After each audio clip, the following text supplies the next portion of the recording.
Welcome to Electrified. It's your host, Dylan Loomis. Hope you all enjoyed your weekends and took advantage of the extended Black Friday sales in the crypto markets. Quick shout out to my newest patrons, Visevalod, Sub-Zero, Robert, Brav, and Jim. Greatly appreciate the support. First up today, since we are well into December, Blitzfire reminded us all on Twitter that with Santa mode, you can actually play the music through your exterior speakers if your Tesla is equipped with those speakers. And I'd be curious to get your thoughts on this, the Tesla microcar. Now, these are just renderings shared by McLovin on Twitter, but I do think this would be a perfect build for the Chinese market, as the best-selling EV there is built just like this. I do, however, think the touchscreen will be horizontal in all future cars as it is now for all of the Tesla models. But what do you think? Will that Chinese-specific EV look something like that? I think there's a decent chance. Now, to be clear, I do not think the $25,000 Tesla will look like this, but if Tesla was going to have a car specifically for China with that new R&D center, maybe it would look something like this. A quick note here, it looks like the first Tesla Semi Megacharger is officially under construction for Pepsi at the Modesto facility. Drive Tesla Canada shared this inspection report. It was issued, and this is typically the first thing that happens at Supercharger stations. As you can see, the pass for underground electrical, so maybe we'll get some image confirmation at this Pepsi facility over the next few weeks. Just FYI, I believe tonight around 8 p.m. Eastern Standard Time, the Wall Street Journal will have a conversation with Elon Musk. This is supposed to be live streamed, so I will include that link below if you're interested in checking it out. This is for the Wall Street Journal CEO Council, and they just discuss opportunities and challenges of the market today. We get some super exciting news here as Monroe Live tweets out, it is finally here, it being the Plaid Model S. So I'm sure over the next few weeks we will get some video footage of this car broken down, inspected, and analyzed by Sandy and team, so definitely be on the lookout for that. A quick note here, Rob Robson tweeted out that Tesla is presenting something at the Deutsche Bank Auto Tech Conference on, what do you know, December 9th. However, just to be clear, Gary Black chimed in, the Deutsche event is an institutional virtual conference that was scheduled long ago. It is not significant. Tesla is not presenting. It's one-on-one virtual meetings with institutional clients only. And taking a look at the event page, if you go down to participants, Tesla is on there. However, if you scroll over, it is indeed one-on-ones only. So I don't think this is anything to watch or be streamed. But if you were hoping that it was going to be some big announcement because of that December 9th date, I wouldn't be so confident. Here we have Lucid under some pressure as over the weekend they received a subpoena from the SEC that is presumably with regard to their SPAC deal with Churchill Corporation. The SEC has asked Lucid Group for documents related to an investigation into its blank check deal. And Lucid has said the company is cooperating fully with the SEC in its review. So there's really not a lot of information about this out at the moment. However, of course, Lucid stock over the past 5 days down about 19%, and so far today down about 7.7% on the news. However, there is one line here that potentially brings more into question for Lucid than just the SPAC deal, as the regulatory filing said certain projections and statements may also be under investigation. So definitely something to watch. And guys, just a quick note here I really wanted to mention. So there have been multiple YouTube channels talking about Tesla's Pi phone. Sure, some of them have been speculation and rumors, but this channel, Tech Future, literally went as far as giving actual details and showing screenshots of a phone that they are saying Tesla is actually making. They were talking about mining with the phone and all of these different features and how the camera works and all of this stuff that is just factually untrue, at least as far as any of us know. Yet this channel has over 100,000 subscribers. This video has almost 3 million views and 38,000 people like it. And so you have to wonder, is this a paid bot situation, or is this just a channel that is spreading misinformation and, misleading thousands of people? It was actually mind-blowing, and it's easy to see why so many people are deceived because the production quality is good. But guys, just to be clear, so Clean Technica back last year shared this, Tesla developing smartwatch with partners. Elon chimed in quickly and said, definitely not. Smartwatches and phones are yesterday's technology. Neuralinks are the future. So yes, a lot can change in a year, but guys, just to be clear, I do not think Tesla is producing a phone now or in the future. I'm sorry to burst your bubble, but be careful with channels like this. Here we have a fun anecdote. If you ever wondered about towing the Model Y, it handled a trailer and almost 40 Girl Scouts in a parade today with no issue. Overheard lots of people shocked that a Tesla was pulling that much weight, so great advertising, and they were able to spread holiday cheer the entire route. And it's small instances like this over time that will help debunk some of the myths around Tesla and EVs. Here we get some great Tesla news for those soon-to-be Tesla owners, especially in colder winter climates. The 2022 Model Y Performance now comes with Michelin Pilot all-season 4 tires from the factory. So previously, the Performance Model Y was coming with summer tires, where if you live in a snowy climate, you're often going to have to change out those tires for winter driving. But these tires are supposed to be very good, of course, in all seasons, hence the name, which could save you from having to buy new tires for the change of seasons. And I'm not a tire guru by any stretch, but from what I've read, these Michelin Pilot all-season 4 tires are very good and highly reviewed. Tesla Adri on Twitter said MCU-Z is now listed in the European EPC, which I believe is just the parts catalog for the Model 3 and Y. That's the MCU3, what people are calling it, with the AMD Ryzen CPU and GPU. The GPU, remember, is embedded, not a separate chip like on the Model S and X, but in the S and X refresh, the MCU is also called the MCU-Z. So it seems as though these Model 3s and Ys set for the European market will indeed have the new AMD Ryzen chip. Here we had an interesting article from the Wall Street Journal. China set to create a new state-owned rare earth giant.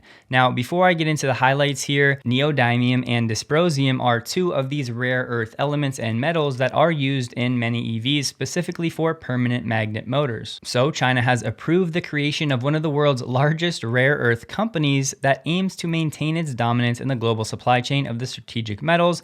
It will be called the China Rare Earth Group. It's designed to further strengthen Beijing's pricing power and avoid infighting among Chinese firms, and to use that clout to undercut Western efforts to dominate critical technologies. And these are the type of things we just have to keep in the back of our minds as this decade unfolds.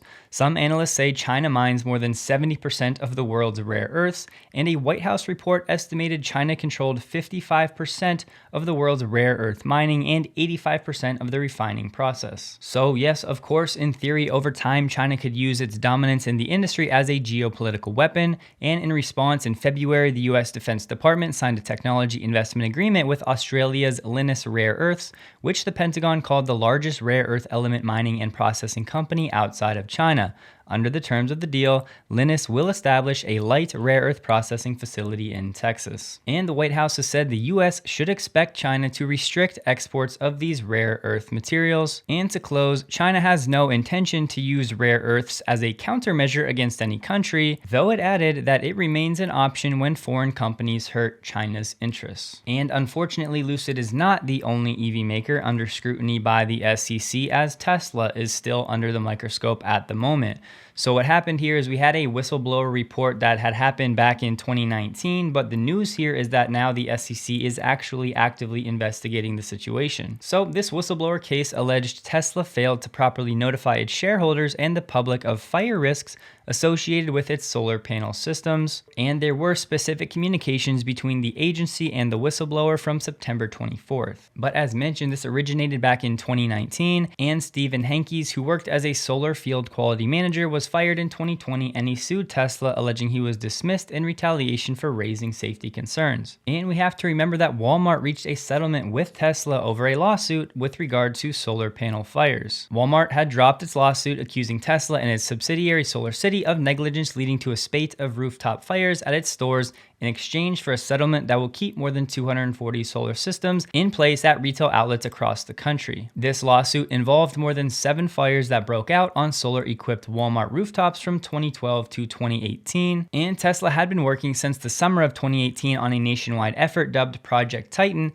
to replace connectors, optimizers, and other solar system components that could start fires.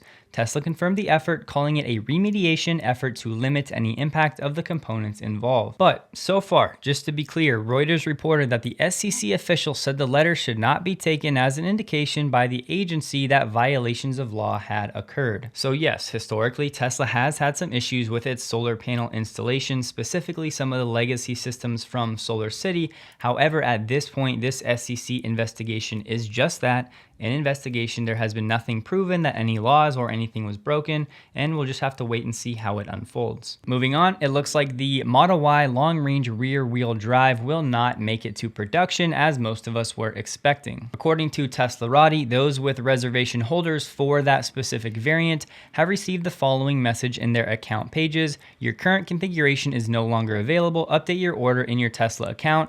Now, a lot of these people had FSD locked in at $7,000. The assumption is that that will be honored. They will just have to switch their vehicle to one that is in production. There was no official reason given for Tesla not producing this vehicle. One could assume that it's just to streamline their manufacturing processes, but for now, it looks like we will stick with the all-wheel drive versions in North America. Quick note here, as this was trending on Reddit, there was a Lincoln Aviator that seemed to be plugged into a Tesla Supercharger, so people were wondering, are these open now here in America and nobody's talking about it? The answer is most likely no. There's actually an adapter here, and no, this is not the CCS adapter. It is presumed to be a level 2 adapter that is different, that only allows, of course, level 2 charging. But as mentioned, that adapter is really only for destination chargers, so it might be the case that this person just wanted the parking spot and to act like they were plugged in. Most people are thinking that this car is not actually being charged by this Tesla Supercharger. Just wanted to clear that up. If you have any more intel, please let us know. No surprises here, but the Tesla Supercharger network is named as the UK's best charge point provider. The driver power survey included questions about charging speed, security, reliability, prices, and customer service. Also, available locations, presentation, and smartphone apps used to access the networks. Tesla was on top in all of the categories, including ease of use, price, and charging speed. However, there was one item, the locations, where Shell's recharge station actually won that category. But overall, Tesla indeed in first place with an overall score of 83, and Shell Recharge came in second place with an overall score of 79. And I'll link this article below that has the specific placing for each category as well as the overall score. Sadly, there were no numbers in terms of how many people were surveyed, but it was both EV and plug-in hybrid owners in the UK. Over the weekend, there was a Tesla Supercharger spotted in India, once again ramping up some speculation. However, this was a version 2, not a version 3, so only up to 150 kilowatts of charging speed. Tesla Club India shared this photo on Twitter in a warehouse of sorts. It's not known for sure what that was delivered for. It could be for the testing that those Teslas were going through over in the Indian market, or it could be for the brand's first showroom in India, which was supposed to be open sometime in early 2022, but I would not make too much of this anecdote. Here we have James Locke sharing an image of the Tesla Cyber whistle. His was delivered.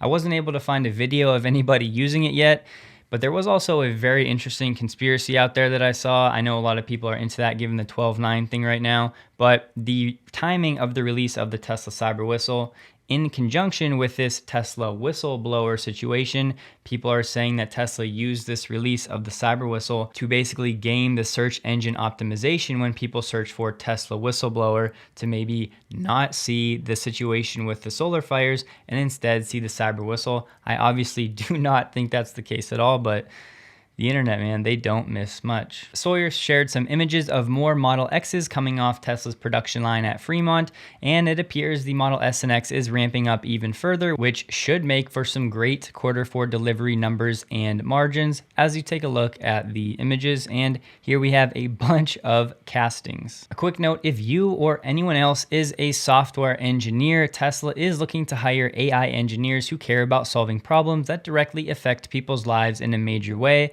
I'll include the link below to this article, and I would encourage you to spread the word if anybody would be interested in working for Tesla. It looks like the next rollout outside of the Netherlands for the Tesla Supercharger network being opened up to non-Teslas could be Norway sometime in 2022. There was no information about when this might happen, but a previous report said it would be before September of 2022, so we'll wait and see. So today we finally get some stock ratings for Rivian from Wall Street. Typically after after an IPO, there's a 25-day quiet period where the analysts kind of give the company some time and work on their ratings for a new stock. So as of this morning, 12 analysts have a new Rivian rating, 8 rate the shares a buy, 4 rate the shares a hold. But there is some interesting and laughable stuff here, so stick with me.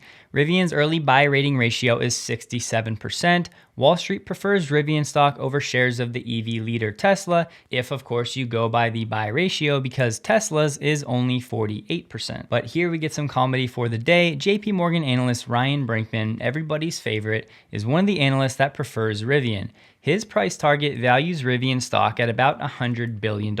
But Ryan's Tesla price target implies a Tesla stock worth about $250 billion.